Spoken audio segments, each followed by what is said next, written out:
Hello, Mr. Mark Romero here. How are you doing today? I am so excited because from time to time, I am starting to bring people on who just have such a unique experience and background, have learned, life's lessons from those twists and turns that we all get to endure.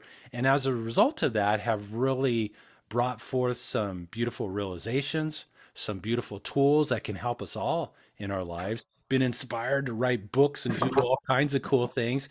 And we are certainly going to get all of that and then so much more. No pressure, right, Lisa? And we're going to have a great time with this. So I am so happy to introduce Lisa Annese. And before we get started, I want to read a quick little bio summary on her and kind of open the door for what we're going to step into today. So Lisa Annese is a dedicated practitioner and teacher of Kundalini yoga and meditation. She's a sound healer. She's an author. She's a spiritual guide. She's the owner of the Divine Sound, which is a yoga and sound healing studio. I want to go there, right? As a divorced woman, single mother, and hearing loss advocate, in which she supports the needs of her son who has a permanent hearing loss, she chose to walk the path of truth, trusting her own spirit, strength, grace, love, and light as the answer to her darkness. That's beautiful. A testament to the truth that challenges are your greatest blessings. Boy, we've talked about that a few times over here.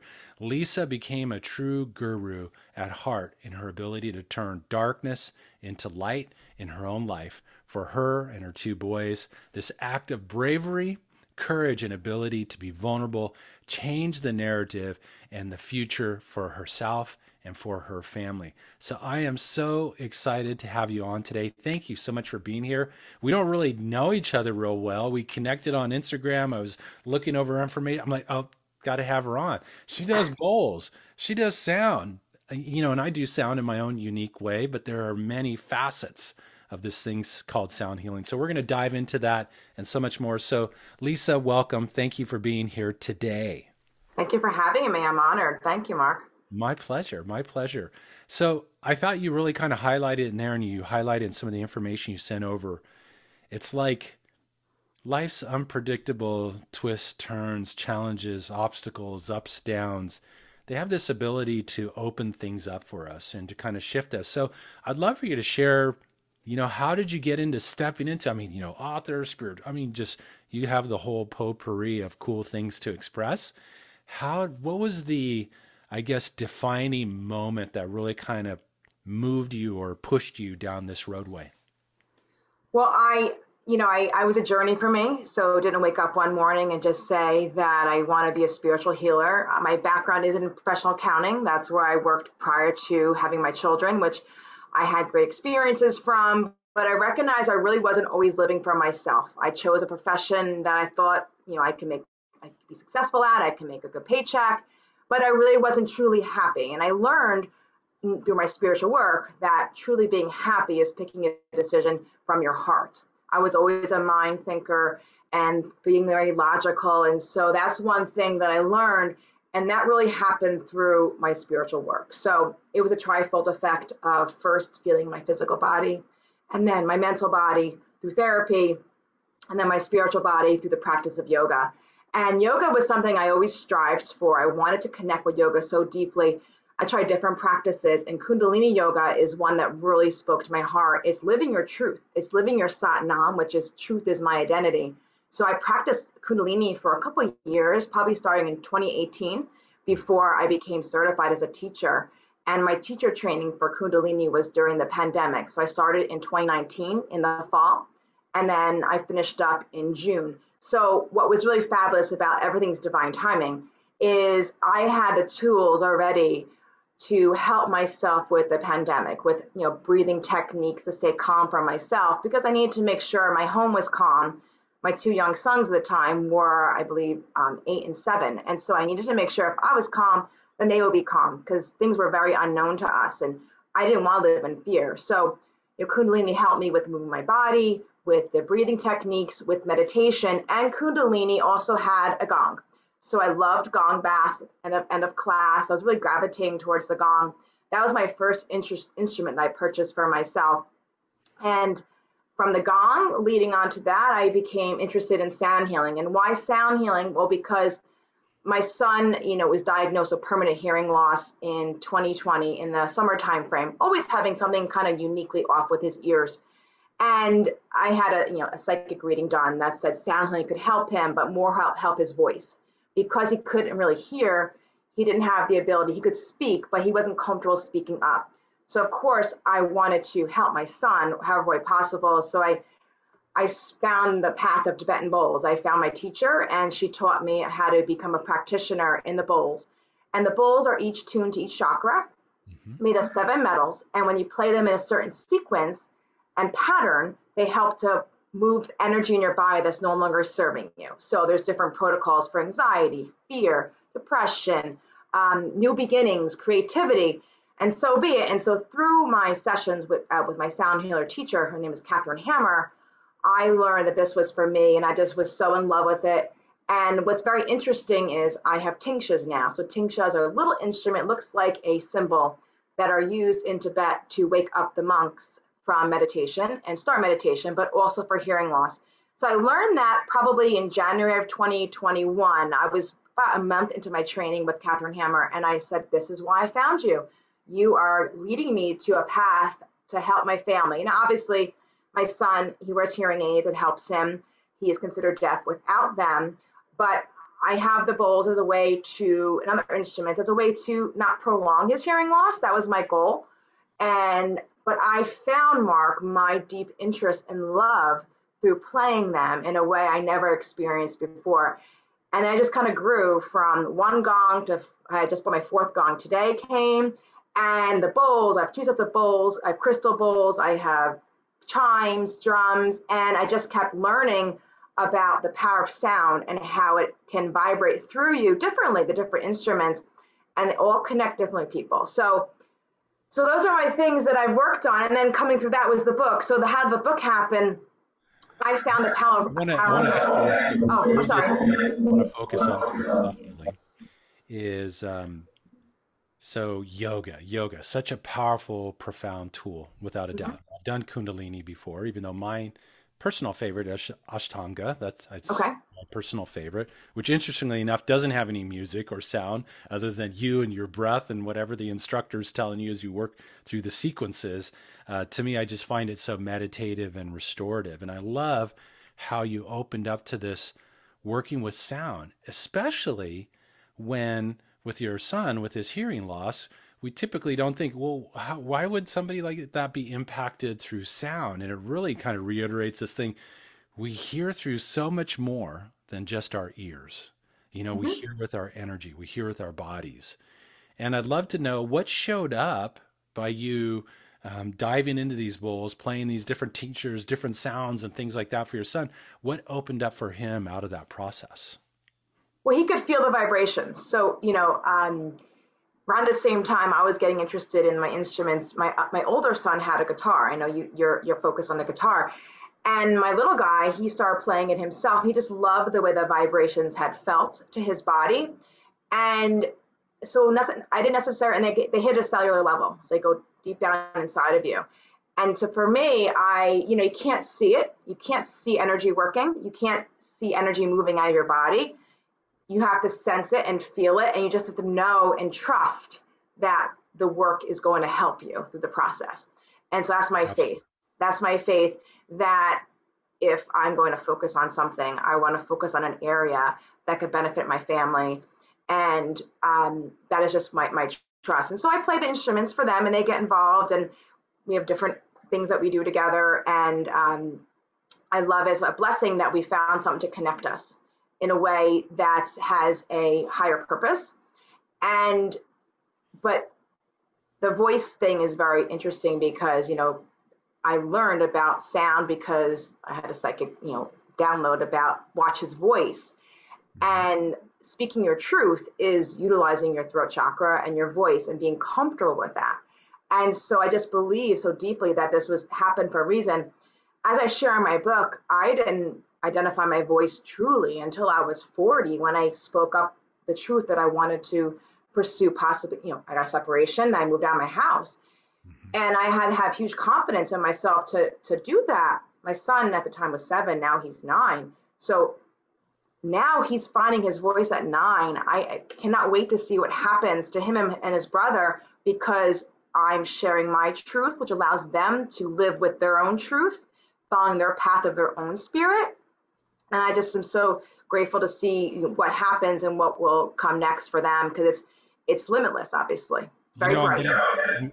I'm gonna have to call you when they become teenagers and see how that speaking their voice is really working out for you. Well, I have confidence, Mark, in the faith that it's all going to be divinely orchestrated well. Absolutely. And we do. We want our children to find their voice. We want our children to speak their truth. And what a great age to start, because I think for many of us, especially those of us who are a little bit older, we didn't always get that supported in our environments growing up. We didn't always get that. That wasn't always a good thing. And so it's beautiful to see this shift and this change of increased awareness and how that's impacting our children, and I'm sure is going to open up so much opportunities. It doesn't matter. Teenage years can be challenging no matter what, but it's part of the process of them discovering their boundaries, finding their voice, speaking their truth, find out what resonates, what's in alignment with who and what they are. So you mentioned earlier when you were talking about the bowls, about the chakras, which are obviously the energy centers within the body. How do the bowls impact? Are you like tuning and harmonizing? Are you going through and making sure they're all opening up properly? What's kind of your process for that when you're utilizing your bowls? Sure. So the bowls are placed, depending on the protocol, they're placed actually on the chakras or around the body. I have a large table, I put them around. So you're totally engulfed in the vibrations around you. And I play the protocols and they help to move things. They work things up that could be stuck.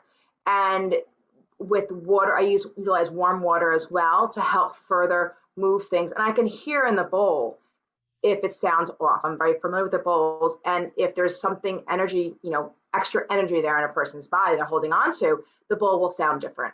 And I know that, and that's an area that I can work on more with the person. I can have a discussion with the person, saying your heart, your solar plexus, whatever it may be, something going on there, something to be looking out for.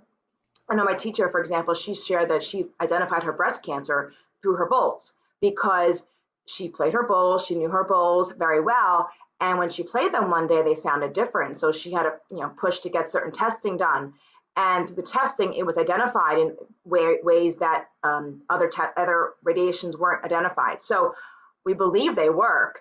And and it's so exciting to see who comes through to me and to talk to them about that. So the way the water works is warm water helps to further along with the metals. They connect and they stir things up more. So is there After the water, session, is there water in the bowl, or is there, what do you mean I don't water? always do. So there's water. I put warm water in the bowls, certain bowls at one time, not all of them at once. But when I'm working in a specific area, I'll do the water to help further along the healings. And then post session, I ask the participant to take a bath with a saltwater bath. I give everyone a little packet with oils, because the salt water helps to flush out the energy it's worked, just like when you take a massage. So there's toxins that were generated, so you want to further flush them out of your body, and then relax and take notice of things that have happened or changes that are going on. And you definitely feel lighter post session, and you just have a different awareness of things going on. And also it's a discussion with me, and that always helps too, to talk about things that are going on. Yeah. And it's just wonderful. I'm just so blessed that I have the opportunity to do this. I found this path and to help others in the process. So it's interesting with the water aspect, because sound moves at what, 750 miles per second through air, but through water, sound moves at like 3,000, miles or miles per hour per Huh. second in water. So water is such a great conductor of energy, obviously, us being primarily made of water on a physical Correct. level, and such a great way to enhance that overall speed. So it sounds like this is also very much an intuitive process where you allow your intuition to guide you as to what is needed, listening to the bowls, hearing the different sound pitches that are radiating from the person you're working with, and then making adjustments accordingly. Everything's intuitive. I have a script to follow, the way the bowls are worked together, moving energies. But when I'm in a zone, I have no idea. Once I go, then after I do the bowls, I also do chimes and drums and gongs. And I'm just like in a beautiful flowing pattern, just like water, it's flowing. And that's my gift. It's, I give a healing and I get a healing at the same time as I'm working with the client. And what kind of shifts are you seeing happen for people? What are you seeing? What kind of transformations are you experiencing? Oh, And I had a woman call me up post session and she goes, I had the confidence to quit a job, and then she found a new opportunity, and something happened with her child, and it all happened post session. And to me, it's also being aware of those things, being aware of energy and aware of how life works, and understanding that when things come naturally and are easy for you, like feel simple, that's the way to go. When you feel like you're forcing something, then it's probably not your path. It's probably not meant for you. And it took me a very long time to learn that lesson. I'm so glad that I have. And so having those discussions with people about their life, I listen. I'm just full of joy because I'm able to help assist someone view their life, and that's more light. My book is I Am Light, so that's viewing things in a more light perspective. right. And then I noticed that you also sing mantras in Sanskrit. So Mhm. do you do that during a bowl session? I mean, or is this a separate tool that you utilize, or perhaps maybe you only sing to your children? How do you use that to help support people on their journey? And I why is sing a lot. Sanskrit important? Yeah, I sing mantras a lot. So mantra was one of the, connecting factors of Kundalini that really drove me to want to attend regularly. Hmm. I first time I went to class, I was like, what is going on? I didn't know. I was very welcomed, and I just loved the experience. And I didn't know what I was saying. I just kept doing because it felt good. So mantras helped me. And there's different mantras for different times of my life, and so be it. But in my practices, I do a lot of Om Mani Padme Hum, which is the Tibetan mantra for love, kindness, compassion. So when I am playing the D bowl, which is for the heart center on someone's chest, I often will chant that because it's just so beautiful and it connects to myself because I'm giving my divine energy to other people to help them. That's how it works. So I'm channeling it down. So when I chant, it's chanting from my heart and just using my voice, and I'm gracing my clients with love, and that's what I believe, and that's why I believe I'm giving my people. So a lot of times when I chant, I do that, and then I also have a Shruti box, which I absolutely love. It's a drone type of instrument, and I chant all different. It depends on what's going on. I do Om a lot just because it's very calming at the end. After a gong, I usually do a lot of chanting to kind of bring us back down from the high vibrations. Hmm. I do a lot in Sanskrit, so Om Namo Gurudev Namo is, call upon my higher self. I call upon the truth and the divine within me. I'm the teacher of my practice. I'll do that one a lot. Agare Name is one that I chant a lot for protection. It's the Mangala charm. Um, Ramadasa is for healing, overall healing. During the pandemic, a lot of the Kundalini yoga people were doing Ramadasa constantly, just as a collective community globally to Right. heal the earth and what was going on. So honestly, Mark, it is all intuitively. One day I started doing a call. A call is for someone who has passed and you want to help them get to the other side. A friend of mine's a father was passing, in the process of passing, and so I just started doing that because I knew he could feel it and I wanted to help my family, my friends. And so they just divinely come to me and for a higher purpose. That's awesome. I love that. So I'm curious because you come from a very left brain world, which Hmm. I do too. So I can Yeah, relate to that. yeah. I was always the people that drove the accounting people crazy. I was the sales guy and sales manager. What do you mean I can't get approved for this deal? How are we going to make this happen? Beating up on the accounting people, but nonetheless, both very left brain oriented. Did you find it a challenge for yourself personally in your own belief in stepping in and utilizing these tools, whether it's through bowls, whether it's through using your voice? Was there a part of you that perhaps maybe struggled into really owning and honoring your gift and what these sound making tools, I guess we could say, were actually able to create? And what did you do to move past some of that doubt that showed up? I didn't believe in my gift. I was I left brain person, CPA, accountant. So when I moved out of my house, I actually was studying to become a real estate agent because I knew I need to have money, right? Right. It's a solid thing. I could do it. And so I was starting to become that. And I was doing that at the same time I was about to learn about the bowls. And I remember my teacher, Catherine, she said, "What are you doing? You're a healer. You're wasting your time. You're doing a disservice of people by not focusing on the bowls and your gifts," because she saw a light and power in me that I didn't believe in myself. And as I talk about in my book, a lot of this was my own worth. And that comes from my heart center. And my heart chakra was the last area that really had to be healed. The belief in myself, the worth in myself, the love for myself. Now I'm there. But at the time, it was December 2020, I still had work to do. And I was toggling this, well, I have to make sure I know I can make money versus a path that I have no idea what's going to happen. So once I accepted that, I was so driven towards the bowls. I would be on these web calls with real estate people, and I'd be thinking about my website and thinking about this spiritual work. So that was only a year and a half ago or so, I want to say. And once I believed in myself and it happened with experience. It happened through seeing clients and practicing on friends and doing group sessions and people wanting more.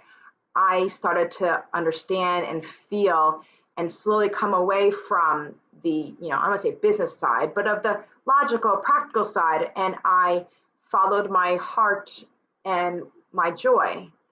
I had joy for the first time in what I was doing. I had Thank joy you so for, much for doing that. yes. So there were things I didn't enjoy when I was working with my, my left-hand career and logical brain. I really have passion now and joy for the first time. And it's what I've always wanted. And I just had to trust that everything will be okay at the end of the rainbow. And it sure is. That's awesome. I love to hear that. Thank you for sharing that. It's so funny because I talk to people who are relatively new on this, and they seem to be able to work through things much quicker, much faster. It's like sometimes I feel like I had to plow through a thick jungle with a machete to make that transition because, like you, I kind of like, what? I mean, when I got connected to a left brain scientist guy who said, yeah, your music, tunes the biofield and has this dramatic impact on people. And I'm like going, what? You're crazy, man. You did too much drugs back in the 60s or whatever. I didn't buy into it. And even though I could experience on a physical level what it could do, and it's like, it was a shift and a transition. So I love to hear that people are moving into this so much quicker, so much easier to be able to find their peace in this expression, even though it's completely contrary to, in this case, how you were brought up through accounting and profit and loss statements and sales receipts and all that fun, exciting stuff. I'd much rather be playing with bowls than those things any days. And I don't even play bowls, but it sounds intriguing to me. So you mentioned a couple of times about your book. So not only are you a Kundalini yoga teacher, you're a soundscape artist, you work with all these beautiful tools, you also are a mom, which, let's face it, that requires a lot of time. And you just, with the little time that you had left over, decided to write a book. Tell us more about it. I know. I wrote a book. It's so exciting. So before I moved out of my house, I found writing as a very therapeutic way for me to process the emotions that were going on. So I wrote to myself privately. I used, different online Canva. I was pretty pictures and colors, and I made them match my feelings. And I found a healing modality that I always knew about, journaling, but I never really implemented it. And I was just in love with this process of writing, and it was helpful for me go through something that was extremely difficult with telling the truth, speaking up, and all these things. So I continued writing after I moved out of the house as my way of healing. But with my son's hearing loss diagnosis, I turned to writing externally for social media, not in a poor me way, but more in a awareness way to the power of angels helping us. I use this quote of angels helping us. Angels are around us, because with his journey, I was looking at it like very, not poorly, but I was looking at it the wrong way. And a friend of mine had said, no, this is great. You have an answer for your son. Now you can help your son and you'll be on your way. So I turned it into angels are around us everywhere, and they come in the form of friends. And so I just had this feeling of, I want to share this publicly. And through social media, I had done that, and I started to get comfortable with being vulnerable on social media, vulnerable with my feelings and experiences. And the world opened up at that point because people come to talk to me in private or post things that I connected with them and they liked what I shared. And I also expanded my hearing loss community. I found friends who had hearing loss or friends of friends because we were tasked to find other boys my son's age to connect with. That way he can meet someone like himself because he didn't know anyone else who had hearing loss. So it opened the doors in that way as well.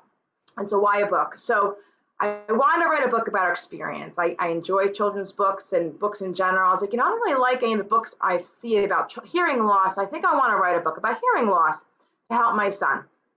And so I had this idea for about a year. And then the universe connected me with my publisher, Divinely, through a podcast. I had heard about her. I had a consult with her, and I shared my story. And I said, here I am, and I have all these ideas. And she said, you have a fire in you that needs to come out. We have to see what happens. And so because I connect very well with quotes, my book is about quotes. It was 180 days to remember who you are. Every day is a new quote into 6 different sections. Each section is a mantra. So mantras are very important to me. And I go through the chakra system of I am truth, I am joy, I am power, I am love, I am intuitive, I am divine. So I connect with the chakra area, the energy center, what's going on in the area emotionally, what could we be experiencing.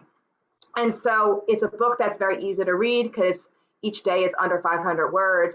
And it was very comfortable and easy for me to write because it was similar to how I was writing before. I would reflect on a quote in my experience, and I'm asking the reader to also reflect as well on what I had written. That way they can connect as well with writing and reflecting just like I had, because I so deeply believed it had impacted how I am. And as I wrote the book, Mark, I was healing things in my body that I didn't even know were still wounded, inner child areas. And as I was going up, power center is your solar plexus. I got the keys to my healing center around the same time. And so I just was connecting the two. I was like, no, this is not coincidence. This is happening for a reason. So I was healing things in a way I never anticipated. And so the last piece was love, like I mentioned too. So I wrote the love chapter. I thought that would be the easiest chapter to write. And I had the hardest time just really looking at some of my past experiences and reflecting on those. And it's okay because now I know what I need to do and what is really important. And what it is the love for yourself, and then you can give to other people. So the book is just something that I wrote for myself, really, myself and my children. Mm-hmm. That way, during this difficult time, they didn't see mommy collapse. They saw me doing something with myself. I turned the energy of a negative situation into something positive. And I said to my publisher, if I didn't sell one book, if I just wrote it for us, and I'd be proud of that. And so now it's just the exciting time of sharing other people, and people are interested in it. And so the doors are opening up and blooming of how I can help others with the way I help myself. Well, it sounds great. It sounds like so much information that can help us all to transform our experience and to kind of inspire us to move through the twists and turns and the challenges that we all meet in life. And not only are you bringing this wisdom forward, I love how it's aligned to the chakras, the whole 6 strings on the guitar, 6 chapters. That's a nice little synchronicity. That's beautiful. So what's the vision now? So here you are at this point in your life, right here, right now. How are you expressing yourself? You have a center, you have your book, you teach yoga, you do your bowls and different things. So how can people interact and work with you? So my book is coming out in July, and I have my website. And my purpose, or my plan is to offer virtual sessions for my book. So anyone who purchases a book, you get a ticket to a free virtual event or workshop where I discuss the book. And the book is also helping you develop a daily practice. So in Kundalini Yoga, it is a daily practice. You want to practice regularly in the morning if you can, breath work and yoga, moving your body with energy, and meditations. Doesn't have to be hours. My book is structured. Do it in 20 minutes. That is what it is. So I want people to develop a daily practice to feel lighter in their way. So the workshops I'm having virtually for people who purchase the book online will be that kind of format where I discuss the book and do some readings, but also go through the techniques that you will be utilizing, and you have access to me. So as another way, but also I have classes locally. I'm in New Jersey, and the goal is to have retreats in the future and to be connecting with my readers. And my long-term goal is in a year to have an I Am Light, retreat where I can invite my readers to experience and to go someplace where we do the different healing techniques together, and then talk about the future of life and how things have transpired. As I know that the healings have changed myself and transformed myself, and I'm happy, just excited to see how they can help other people. Beautiful, beautiful. I love it. So that being said, what's your email address, or where can people find you on social media? Sure. So my Instagram is my name, so Lisa Annese, and my email is lisa@lisaannese.com, and my website is lisaannese.com. Got it. Got it. I love it. Well, thank you so very much. I really appreciate you diving in. I think we could probably dive in much deeper in many of these subject matters. You said your book's coming out in July, and where are people going to be able to find that? Everywhere. So Amazon, you can find Amazon, my website, Barnes and Noble, Target, anywhere online retailers, and I'll have it in local bookstores as well. Awesome. Well, you're rocking it. I got to give you credit. Kudos, whatever, gold star. I just put it up next to your name on the list. That's awesome and amazing. And just thank you so much for your courage to stand for your truth, to bring forward your gifts, to bring forward your wisdom, your energy. And it's all combined with that New Jersey accent. I mean, it doesn't get much better than that. I mean, and I'm teasing a little bit. My mom lived in Manhattan, so that was like my exposure to the East Coast, being a native California. So we always love to kind of, poke and New Yorkers and people from New Jersey and that All whole good. that accent and everything. So, and they poke back too, which is really fun. So, but it's been a pleasure to have you on, to have this opportunity to share. I want to encourage everybody to go check out her information, check out her book. And the book name again is? I Am Light, 180 Days to Remember Who You Are. Ooh, I love that. That's powerful. So thank you, Lisa, for being here. Thank you for sharing. And I really appreciate it. It's been wonderful. Thank you very much. Likewise. Thanks, Mark.